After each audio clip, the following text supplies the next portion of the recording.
When you're worried, stressed, irritable, restless, angry, sira na ang araw mo. So at the end of the day, para masira ang araw mo, it's a choice. And that's why every morning, you should start with the right thing. So anong dapat natin gawin? But do not be anxious about anything, but in every situation, ano yung start with the right thing? Doing the right thing. By prayer and petition. Prayer and petition. Sabi ko nga alam niyo po, nung start nung last year, it was actually one of the most challenging times or season namin bilang pastor. Ang dami pong nawalang leaders, ang daming uncertainties, hindi namin alam kung makakabalik pa tayo sa face-to-face, hindi namin alam anong gagawin sa mga churches na nabuksan, hindi namin alam kung anong mangyayari in the future. So talagang very challenging. But one thing is for sure, alam ko po, when I start connecting with God, the rest will follow. Alam niyo, kahit anong pinagdaanan, the first thing that you should do is to pray outright, immediately. And this is one thing that we do. My wife and I, early in the morning, we talk to God. Ang challenge natin, dahil lagi tayong nasa cellphone, ang challenge mo, will you face God or will you Facebook?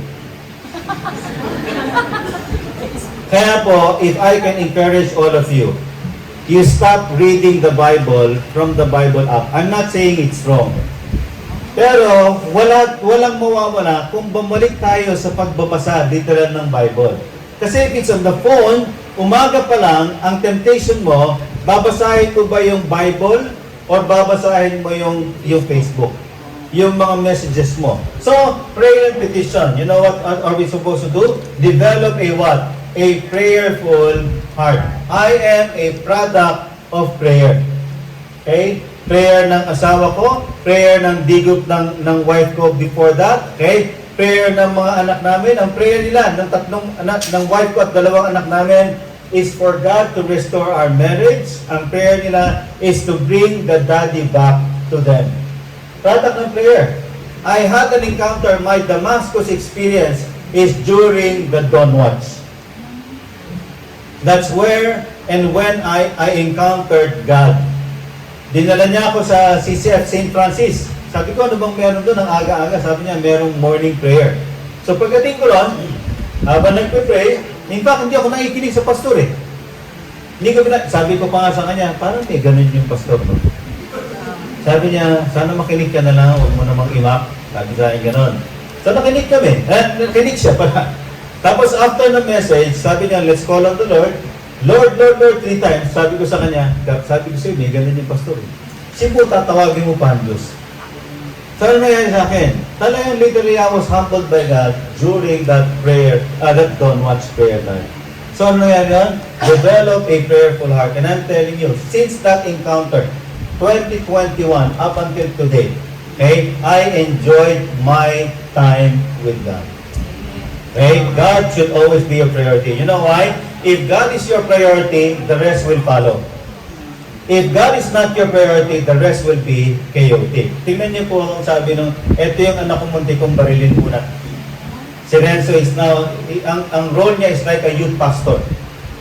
Ang sabi niya, walang matinding problema sa mainit at taimtim na panalangin. Sinabi ng pastor, Lord, Lord, Lord,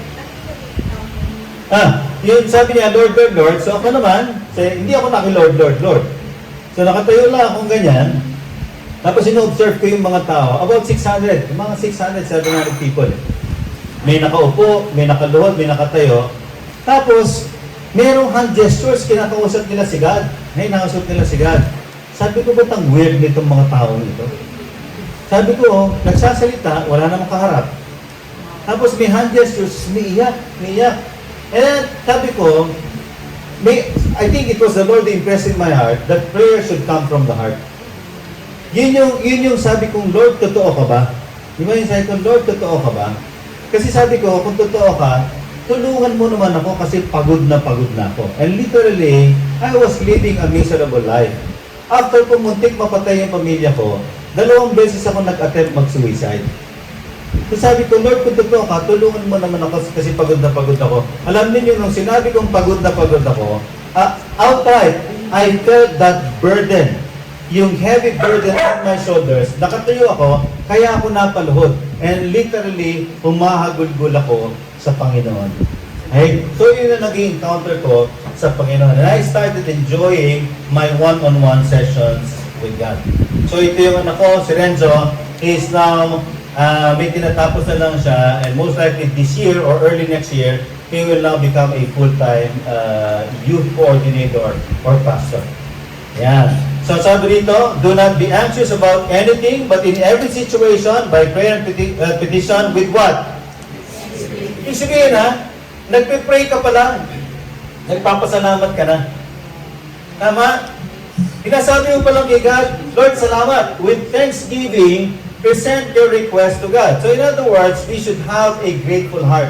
Ang problema po natin ngayon, literally, hindi tayo mapagpasalamat. Okay? Bakit po? Masyado na tayong critical, masyado na tayong grumbler, marami tayong reklamo sa buhay. I'll give an example ng mga reklamo natin sa buhay. Saan ka nakakita ng mga tao, kagigising pa lang, ang sasabihin, wala akong tulog? Sige mo ha, kagigising mo pa lang, sasabihin mo, wala akong tulog. Yung tao na yon, wala kang gagawin na ikakasiya niya. Tama? Wala akong tulog. Maliligo, ang hina ng tubig. Nasaan yung sabon? Kinakain niyo ba yung sabon? Maliligo pa lang yun. Susuot, grabe, hindi na kasya. Diba? Hindi na kasya. Kakain nyo. Dito nga naman ang ulan. Buti nga may pagkain ka eh. Diba? Tapos lalabas ng bahay. Mainit. Grabe ang init. Pagka naman ulan, grabe mo ulan. Ano ba gusto mo? Maaraw, nagre-reklamo ka. Umuulan, nagre-reklamo ka.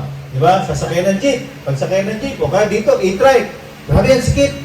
Diba? Tapos ang katabi mo, nagmamadali, hindi masyado nakapaligo. Grabe, baho. So, ang dami mo reklamo. Umalis ka ng bahay, puro reklamo ka. Pagbalik mo ng bahay, puro reklamo ka. Tanong, masaya ka ba? Ha? Hindi ka masaya. So, we need to develop a grateful heart. Okay? Now, mapapansin din yan kung grateful ang tao, depende sa pinopost niya sa Facebook. Hindi lang din yun. Depende sa pinagpapasalamat niya sa buhay. And sometimes, makikita din yan. May mga taong, di ba? Ako tinitingnan ko, grabe ang bigat ng buhay ng tao nito. Pag nag-post, laging galit, laging may pinapatamaan, laging mayroong kaaway. Kaya dami naman natin pwedeng i-post na talagang nakaka-encourage ng buhay. Diba? Have a grateful heart. Pakita natin yan.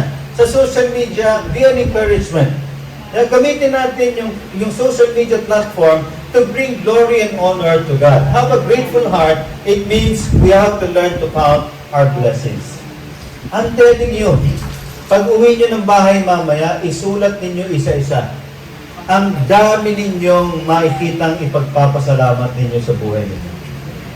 Okay? Count your blessings. What are the things that you are grateful for? Okay? What are the things you're grateful for? And then in verse 7, tinan niyo po ang sabi rito ha, kung may joyful heart ka, kung meron kang gentle heart, if you always choose to forgive, di ba? Tapos, meron kang grateful heart, tingnan niyo sinabi rito, and the peace of God, which transcends all understanding, tingnan niyo sinabi, will guard your hearts and your minds in Christ Jesus. Sabi rito, if you'll do this, as a result, the peace of God, which transcends all understanding, will guard your hearts and your minds in Christ Jesus. That's why sabi niya, finally, in verse 8, basahin po natin, brothers and sisters, whatever is what? True. Whatever is noble, whatever is right, whatever is pure, whatever is lovely, whatever is admirable, if anything is excellent or praiseworthy, think about such things. You know, prayer time, pagkagising ko, sinasabi ko, Lord, I'm just so grateful to you. Dahil binigyan mo ako ng payapang tulog. Lord, thank you for the gift of life. Thank you for giving me another day. Thank you for my wife. Thank you for my children. I thank God for a lot of things. And then I focus on what is true. Diba? May mga pinagdadaanan ka. Ito ba yun? Makakarinig ka. Alam niyo, maraming marites sa buhay. Alam niyo, maraming magme-message sa inyo. Marami kayong makakausap. Maraming mga kung ano-anong sasabihin sa inyo. Totoo naman eh. Maraming marites. May Christian nga, tawag Good Samaritans. Kung isipin nyo, makatotohanan ba ito? Tama ba ito? If it's not from God, don't entertain. Okay? Whatever is noble, di ba? Whatever is right, whatever is pure. Alam niyo po, isa lang sinasabi sa atin ng Diyos. If anything is excellent or praiseworthy, anything that is of the Lord, for the Lord, and will glorify God, you, sabi niya, think about such things. And then now, in verse 9, anong sabi nito? Whatever you have learned or received or heard from me or seen in me, ito po ang pinaka-importante, put it into practice. You don't have to be a scholar. You don't have to be a theologian. You don't have to be a Bible scholar, a Bible study teacher. You don't have to be a seminarian. You don't have to go to Bible school. Ang sinasabi ito, basic. Sa dami ng binabasa natin, pinag-aaralan natin, sa dami ng narinig na natin, isa lang i-apply mo araw-araw. Malayo na mararating mo. Ama, sabi nito, put into practice. So, ano ngayon dyan sabi dyan? Put into practice. So, ano rin yung put into practice? It means we have to live an obedient heart. Sabihin nyo nga po, live an obedient heart. Alam nyo, ang importante rito, hindi yung patagalan, gaano tayo katagal na Kristiyano. Ang importante rito, gaano tayo ka-obedient sa pinapagawa ng Diyos sa atin. Live an obedient heart.